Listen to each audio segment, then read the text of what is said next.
कंचन, अभी तक तुमने ये कपड़े यहाँ से नहीं उठाए हैं। आखिर करती क्या हो दिन भर? धोबी प्रेस करके कपड़े दे जाता है और तुम्हें उठाकर रखने में भी तकलीफ़ होती है। प्रेस करवाने के पैसे लगते हैं, ये ऐसे ही रखे रह जाएंगे तो सिलवटें पड़ जाएंगी। इन्हें तुरंत अलमारी में रखो। कविता जी चिल्लाकर बोलती हैं। ये सुनकर कंचन भी चुप नहीं रहती। मम्मी जी, ये कपड़े आप भी उठाकर रख सकती थी, फिर इतनी छोटी बात के लिए इतना सुना दिया। आपको तो मुझे डांटने का बस बहाना चाहिए। अभी थोड़ी देर पहले धोबी कपड़े रखकर गया है, ये 2 दिन से नहीं पड़े हैं। फिर मैं भास्कर के लिए नाश्ता बना रही हूँ। अब मेरे 2 ही हाथ हैं, 4 नहीं। मुझसे तो पूरे घर का काम करवाती हो और आप 4 कपड़े उठाकर भी नहीं रख सकती हो। तब तक भास्कर नहाकर बाहर आ जाता है और बाहर आकर गुस्से में चिल्लाता है, तुम दोनों झगड़ना बंद करो, शांति से मुझे नाश्ता करके ऑफिस जाने दो। ये लड़ाई झगड़े देखकर मेरा सिर दर्द हो जाता है। कोई सुबह ऐसी है जो हमने प्यार से बिताई है?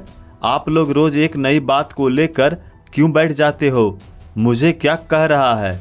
अपनी पत्नी से बोल, जो रोज़ मुझसे झगड़ती है। लगता है मायके में भी अपनी माँ से ऐसे ही लड़ती रहती होगी। जरा भी लिहाज नहीं है।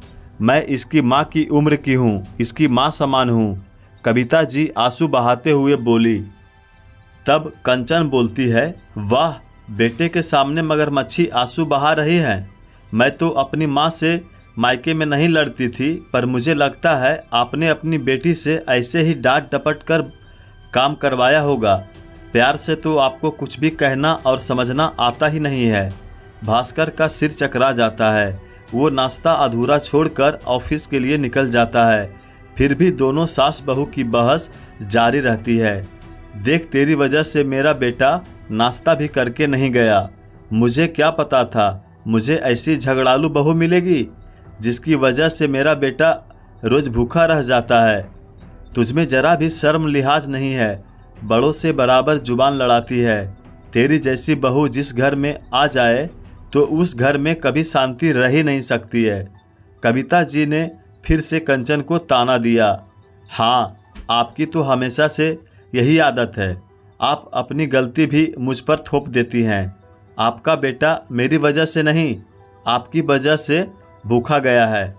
मैं तो नाश्ता बना ही रही थी।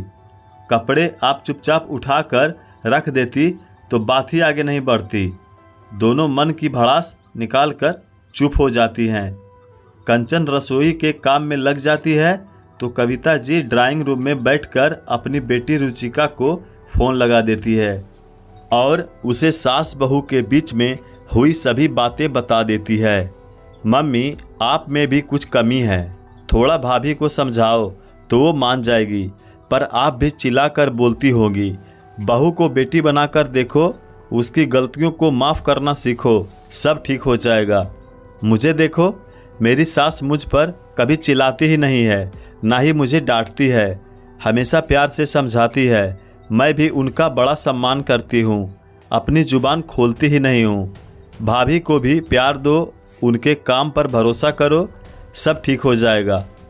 फिर देखना, वो आपकी हर बात मानेंगी और आपका सम्मान भी करेंगी। और आप दोनों के झगड़े के बीच बेचारा मेरा भाई भास्कर की चटनी बन जाती है।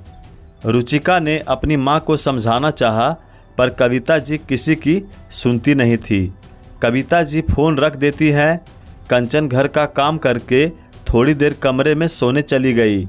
पीछे से कविता जी की सहेली शांति जी उनसे मिलने आई।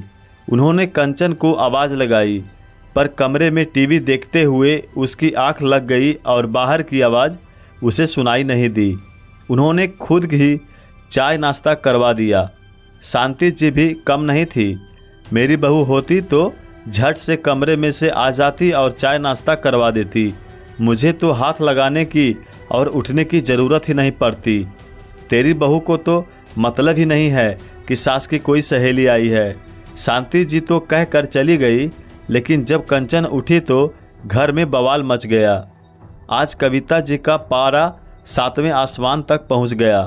तेरे मायके से कोई आता है तो खातिरदारी में लग जाती है, अपनी सहेलियों को खूब चाय नाश्ता करवाती है और मेरी जब सहेली आती है तो नींद का बहाना बना देती है।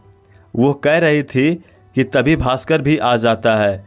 तब कंचन भी चुप नहीं रहती। आपको तो कहने से फ़ायदा ही नहीं है। टीवी चल रही थी और मैं सचमुच थकी हुई थी, इसलिए नींद लग गई। मैं कोई सोने का बहाना नहीं बना रही थी। आपको तो मैं हमेशा ही गलत लगती हूँ। इस घर के लिए कितना भी कर दो, हमेशा सुनना ही पड़ता है। भास्कर बीच में बोल पड़ता है, चुप रहो। सुबह जाऊँ तो झगड़े और शाम को घर आऊँ तो भी झगड़े। तुम दोनों को लड़े बिना नींद नहीं आती है क्या? मम्मी, आप इसे बेटी समझकर हर गलती माफ़ क्यों नहीं कर देती हैं? और कंचन, तुम भी हमेशा जुबान लड़ाती हो, बोले बिना नहीं रह सकती हो क्या? मैं तुम दोनों के झगड़े से तंग आ गया हूँ। इस तरह रोज़ लड़ोगी तो मैं ये घर छोड़कर चला जाऊँगा। और भास्कर धमकी देकर कमरे में वापस आ जाता है। तभी पीछे पीछे कंचन आती है, सुनो जी, मुझे ब्याह कर लाए हो तुम, तो अकेले घर नहीं छोड़ सकते हो। हमारा तो जोड़ा भगवान ने बनाया है। मैं तो हमेशा आपके ही साथ रहूँगी। जाना है तो मम्मी जी घर छोड़कर चली जाएंगी। रोज़ मुझसे इतना लड़ती हैं फिर भी थकती नहीं हैं। तभी कविता जी भी कमरे में आ जाती है। मेरे बेटे के कान भरते हुए तुझे शर्म नहीं आती है? ये मेरा बेटा है, मैंने इसे अकेले पाल पोस कर बड़ा किया है और तू इस पर अपना अधिकार जता रही है। मैंने 27 साल पाला है, तुझे इस घर में आए हुए 1 साल भी नहीं हुआ है। कमरे में आकर दोनों फिर बहस करने लगती है। भास्कर फिर से परेशान हो जाता है। आप दोनों हमेशा ऐसे ही लड़ती रहोगी क्या? मैं सुबह जाता हूँ तो दोनों लड़ती हैं, मैं शाम को आता हूँ तो दोनों लड़ती हैं। मुझे घर में शांति चाहिए। माँ, आप तो समझदार हैं, आप ही चुप रह लिया करो। हर बात में प्रतिक्रिया देना ज़रूरी तो नहीं है। आप दीदी को भी तो माफ़ कर देती थी। हाँ, अब तो तू मुझे ही समझाएगा। शादी जो हो गई है, मैं भी भूल गई थी। अब तो तू अपनी पत्नी की ही बात मानेगा। ये तो अभी आई है, लेकिन 27 साल से तो मैं ही तेरा काम कर रही हूँ। अपनी पत्नी को क्यों नहीं समझाता है? कविता जी गुस्से से कमरे से बाहर निकल जाती है। भास्कर कंचन को समझाने का प्रयास करता है कि कंचन, तुम तो मुझे समझा करो। वो बड़ी हैं, उनकी बात मान लोगी तो तुम छोटी नहीं हो जाओगी। हर बात में बहस करना ठीक नहीं है। पत्नी के आने से माँ के प्रति कर्तव्य खत्म तो नहीं हो जाते हैं? बेटे को तो सब निभा कर चलना होता है। अब आप मुझे ही समझाएंगे? अपनी माँ के सामने तो आपकी एक भी नहीं चलती है। भास्कर दोनों को समझाकर हार जाता है। फिर वो कुछ सोचता है। रात को सब खाना खाकर सो जाते हैं तो भास्कर अपना सामान पैक करता है और घर छोड़कर चला जाता है। सुबह जब कंचन उठती है तो भास्कर को नहीं पाती है और टेबल पर रखी चिट्ठी पढ़ती है। कंचन, मैं तुमको घर में बड़ी उम्मीद से शादी करके लाया था, पर तुमने मेरी सभी उम्मीदों पर पानी फेर दिया। जीवन संगनी वो है जो हर परिस्थिति में साथ देती है, पति का दुख समझती है, पर तुमने मुझे कभी समझा ही नहीं। मुझे माँ ने बड़ा किया है और वो अगर तुम्हें 2 शब्द बोल भी देती है तो क्या हुआ? चुपचाप सुन लो। उनसे बहस करना, उन्हें जवाब देना ज़रूरी तो नहीं। तुम्हारी मम्मी कुछ कहती है तो तुम ऐसे ही जवाब देती हो क्या? अपनी मम्मी की हर बात मानती हो तो क्या थोड़ी सी बात अपनी सास की नहीं मान सकती हो? तुम्हारे ऊपर निर्भर करता है कि घर में कितना सुख हो, शांति हो। हर समय लड़ाई झगड़े के शोर से मैं परेशान हो गया हूँ।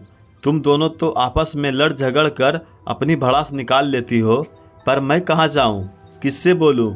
तुम सुनना नहीं चाहती और माँ को ज़्यादा सुना नहीं सकता हूँ। अब मैं घर से जा रहा हूँ। तुम दोनों आराम से रहो और आपस में लड़ो। मुझे यहाँ शांति नहीं मिलती है। कंचन के हाथ पैर सुन पड़ जाते हैं। उसकी आंखों से आंसू बहने लगते हैं। उधर दूसरी चिट्ठी कविता जी पढ़ती हैं।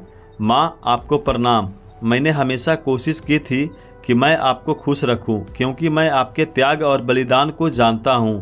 आपने पापा के बिना हम दोनों भाई बहन को पाला, ये बहुत बड़ी बात है। मैं आपका बेटा हूं और आपका मुझ पर पूरा हक है। आप मुझे कुछ भी कह सकती हैं, पर अब आप एक सास हैं और सास को भी कई जगह कड़वे घूंट पीने होते हैं।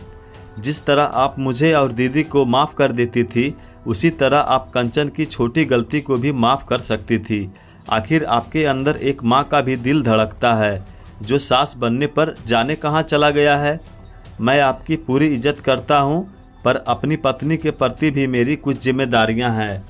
मैंने बहुत कोशिश की थी कि मैं आप दोनों को खुश रखूं, पर मैं हार गया हूं, इसलिए इस घर को छोड़कर जा रहा हूं। अब आप दोनों आराम से रहिएगा, आपको कोई रोकने टोकने वाला भी नहीं होगा। दिन भर काम करके थका हारा घर आता हूं, पर घर आकर रोज माँ और पत्नी के झगड़े देखता हूं। सुकून की एक शाम नसीब नहीं होती है। मैं एक बेटा हूं, एक पति भी हूं, पर एक इंसान भी तो हूं, जिसे सुकून भी चाहिए होता है। अब मैं घर छोड़कर जा रहा हूँ।